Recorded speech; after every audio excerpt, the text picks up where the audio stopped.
Bonsoir, je suis très heureux de vous retrouver sur Tandem TV pour notre chronique Tour d'Israël. Et ce soir, j'ai le plaisir de vous emmener à Jérusalem, porte de Jaffa. La porte de Jaffa, c'est l'entrée principale de Jérusalem, la seule porte côté ouest de la vieille ville de Jérusalem, mais ce sera l'occasion également d'expliquer la ville de Jérusalem et ce qui s'est passé depuis quelques milliers d'années. Tout d'abord, Jérusalem, il faut savoir que c'est une ville très étendue. Jérusalem fait 125 km².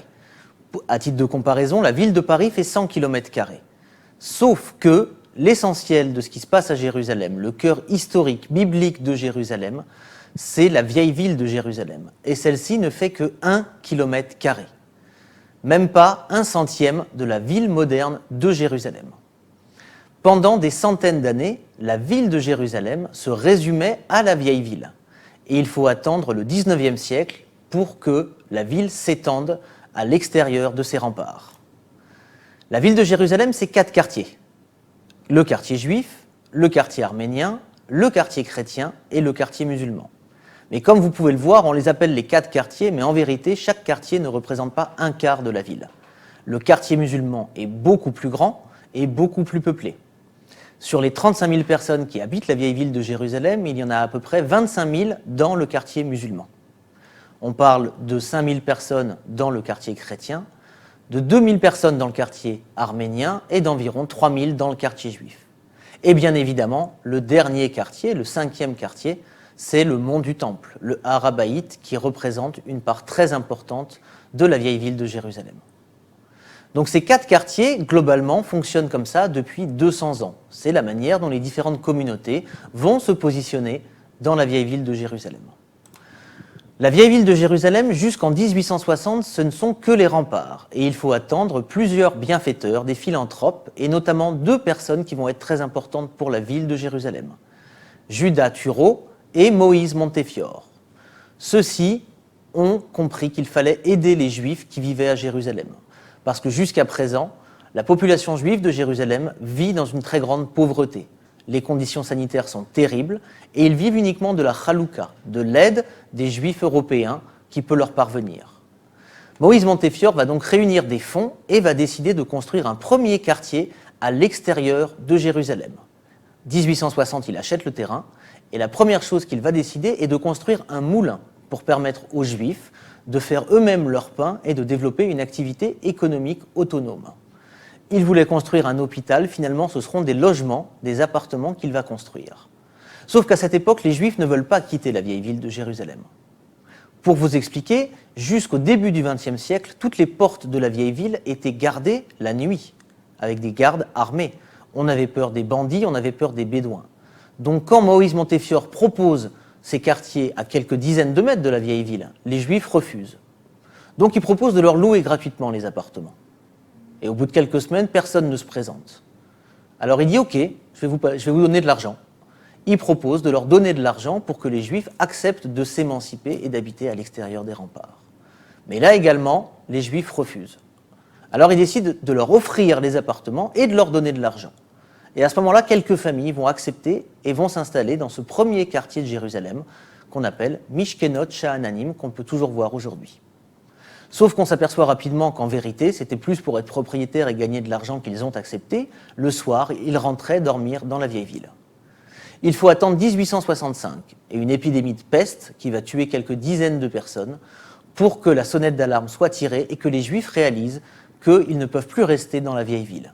Ils vont donc accepter de quitter la vieille ville et d'habiter dans ce quartier.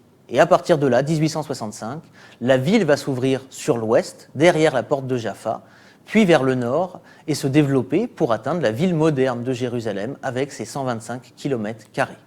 La porte de Jaffa, qui est aujourd'hui l'entrée principale dans la vieille ville de Jérusalem, l'est seulement depuis 1000 ans, depuis l'époque des croisades.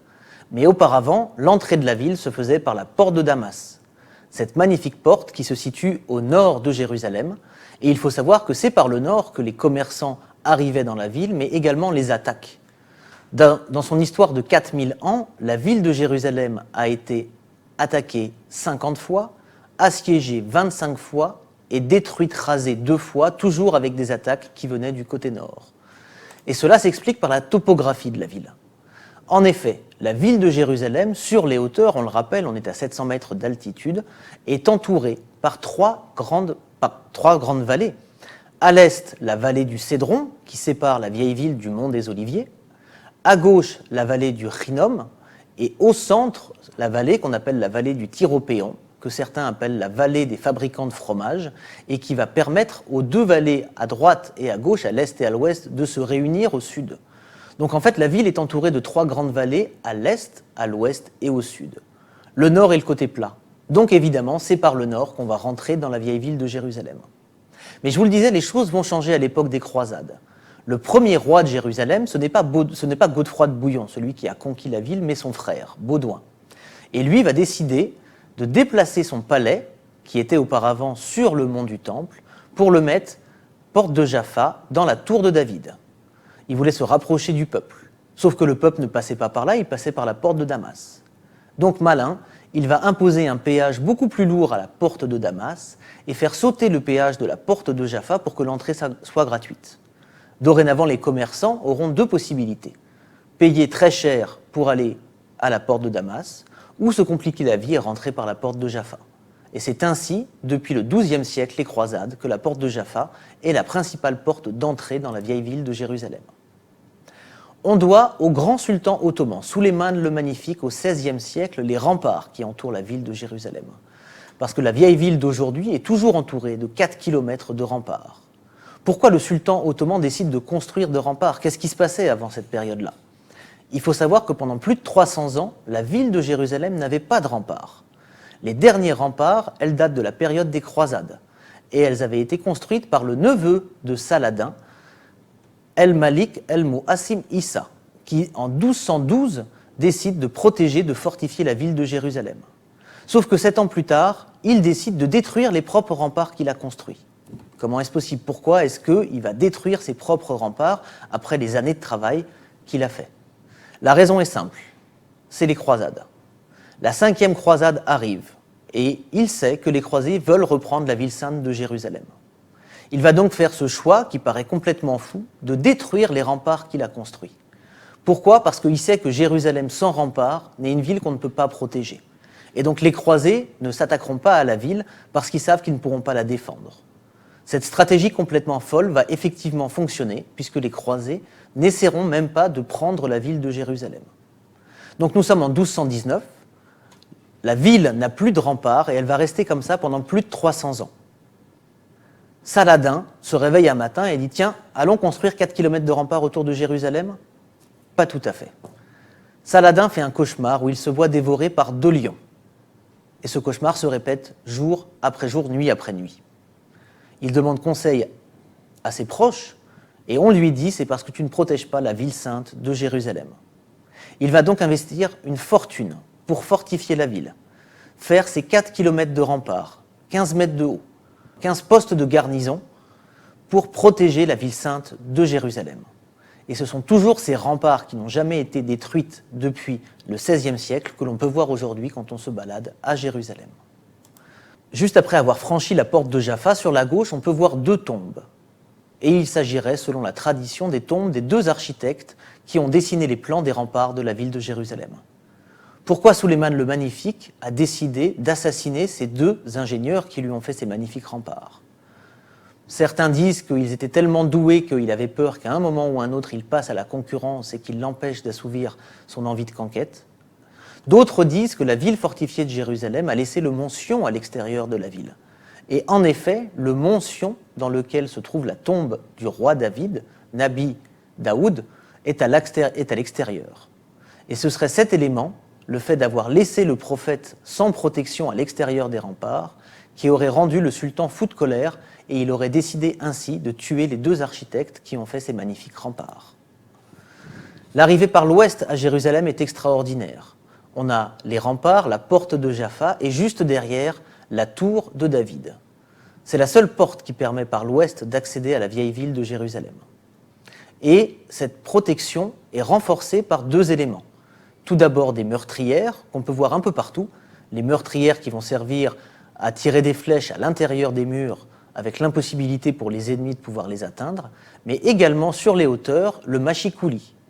Le machikouli c'est cet élément qu'on retrouve sur les châteaux forts en France et en Europe, qui permet de jeter de l'huile bouillante sur ceux qui seraient en dessous en train d'essayer de défoncer la porte avec un bélier. D'après les historiens, ce ne serait pas trop de l'huile bouillante parce que l'huile était une matière précieuse, mais plutôt des éléments organiques moins sympathiques qui seraient jetés sur les assaillants qui tenteraient d'entrer dans la ville. La porte de Jaffa est très belle et sa construction est assez typique des constructions de portes qu'on faisait historiquement. Ce n'est pas une porte droite. On ne peut pas arriver avec un bélier, défoncer la porte et rentrer dans la ville avec son infanterie ou sa cavalerie. C'est une porte coudée, ce qu'on appelle une porte en L. En vérité, on rentre et on fait un tour à 90 degrés avec une autre protection pour rentrer à l'intérieur de la ville.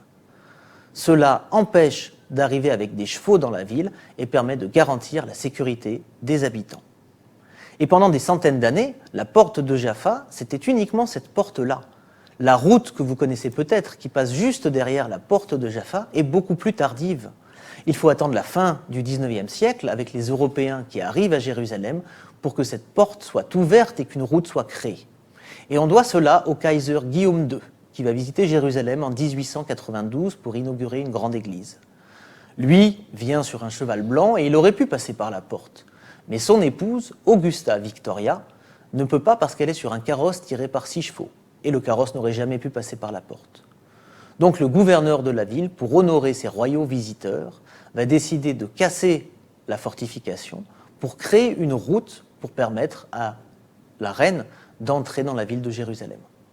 C'est ainsi que cette route, qu'on voit toujours aujourd'hui, devient l'entrée principale aux véhicules dans la vieille ville de Jérusalem. L'entrée par la porte de Jaffa est très symbolique. On a parlé du Kaiser. Quelques années plus tard, quand les Anglais vont battre les Ottomans pendant la Première Guerre mondiale, le général Allenby va récupérer les clés de Jérusalem et faire également son entrée triomphale dans Jérusalem par la porte de Jaffa. C'est une entrée d'ailleurs qu'il fera à pied, comme on peut le voir sur cette photo. Il refusait l'idée de monter sur un cheval comme les croisés ou sur un âne comme Jésus l'avait fait. C'était une entrée humble qu'il a faite. Ce n'était pas une nouvelle croisade, mais simplement un changement de pouvoir. Désormais, ce sont les Anglais qui règnent à Jérusalem. Cette photo maintenant que vous voyez est extrêmement vieille, elle a presque 100 ans. On y voit la porte de Jaffa et juste au-dessus une horloge, une tour d'horloge, construite au début du XXe siècle par le sultan ottoman Abdülhamid II. Ne la cherchez pas aujourd'hui, elle a disparu. Quelques années après l'arrivée des Anglais, elle a été démontée puis détruite. Nous avons donc très peu de photos de cette période, puisque nous sommes entre 1905 et 1922. Ces tours d'horloge ont été présentes dans tout l'Empire ottoman. Nous en avions 6 en Israël. La plus connue qu'on voit toujours aujourd'hui est celle de Jaffa.